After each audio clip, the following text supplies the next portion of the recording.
ನಮಸ್ಕಾರ ಬದಲೇ ಇವತ್ತು ನಾವು ಬೆಳಿಗ್ಗೆ ಬೇಗ ಎದ್ದು ಚಾ ಕುಡ್ಲಿಕ್ಕೆ ಹೋಗುವಾಗ ನಮಗೆ ಮಾಡಿದ್ದು ಶಾವಿಗೆ ಬಜಿಲ್ ತಿಂದು ನಾವು ದೇವಸ್ಥಾನ ಕಡೆ ಹೋಗುವಾಗ ಕುದುರೆ ಗಾಡಿ ನೋಡಬಾರ್ದ ನನಗೆ ನೋಡಿ ವಾರ್ ನೋಡಿಬಾರ್ದ ಕುಯ್ ಅಂತ.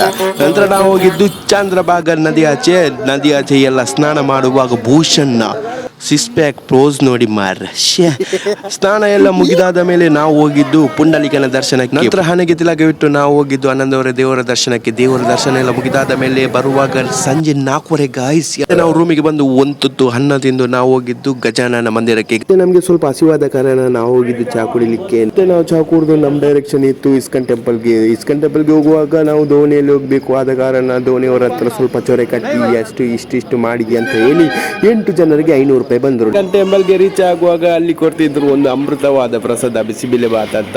ಸೊ ನಾವಂತೂ ಎರಡು ತಿಂದ್ವಿ. ನಂತರ ನಾವು ಹೋಗಿದ್ದು ದೇವರ ದರ್ಶನಕ್ಕೆ. ದೇವರ ದರ್ಶನ ಆಗುವಾಗ ಒಂದು ಪೂಜೆ ಇತ್ತು.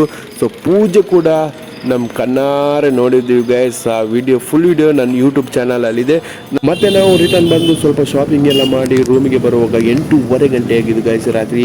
ನಂತರ ಅಮ್ಮ ಮೊಸರು ತರಲಿಕ್ಕೆ ಏನಿದ್ರು, ಆದರೆ ಈ ಊರಲ್ಲಿ ಮೊಸರು ಹುಡುಕುವುದೇ ಒಂದು ದೊಡ್ಡ ಕಷ್ಟ ಆಗಿತ್ತು. ಮೊಸರು ಸಿಕ್ಕಾದ್ಮೇಲೆ ನನ್ನ ಕಣ್ಣು ಅಂಗಡಿ ಮೇಲೆ ಹೋಗಿತ್ತು. ಒಂದು ಲೋಟ ಹಾಲು ಕುಡಿದು ಎಂಥ ಟೇಸ್ಟ್ ಮಾರೆ ಹಾಲು 20 ರೂಪಾಯಿಗೆ. ನಂತರ ನನಗೆ ಹೋಗುವಾಗ ಒಂದು ಒಳ್ಳೆ ಸ್ಮೆಲ್ ಮಾರೆ ಹುಡ್ಕೊಂಡು ಹೋಗುವಾಗ ಒಂದು ಫ್ರೈಡ್ ರೈಸ್ ಅಂಗಡಿ ನನ್ನ ಕಣ್ಣ ಮೇಲೆ ಇತ್ತು. ವೆಜ್ ಫ್ರೈಡ್ ರೈಸ್ ವಾಟರ್ ಕೊಟ್ಟರು, ನಾನು ಕೂತ್ಕೊಂಡಿದ್ದು ಟೇಬಲ್ ಮೇಲೆ. ಆದರೆ ಇದಂತ ಅಂದ್ಕೊಳ್ಬಾರ್ದು. ಸ್ವಲ್ಪ ಕನ್ಫ್ಯೂಷನ್ ಆದ್ಮೇಲೆ ನಾನು ಕೇಳಿದೆ ಫ್ರೈಡ್ ರೈಸ್ ಬರ್ತದೆ ಅಂತ ಹೇಳಿದ್ರು. ಸೊ ಬೆಸ್ಟ್ ಕಾಂಬಿನೇಷನ್ ಮಾರೆ 60 ರೂಪಾಯಿಗೆ. ಸೊ ನೋಡಿದ್ರಲ್ಲ ಇವತ್ತಿನ ಮಿನ್ ಲಾಗ್ಸ್ ಹೇಗಿತ್ತು.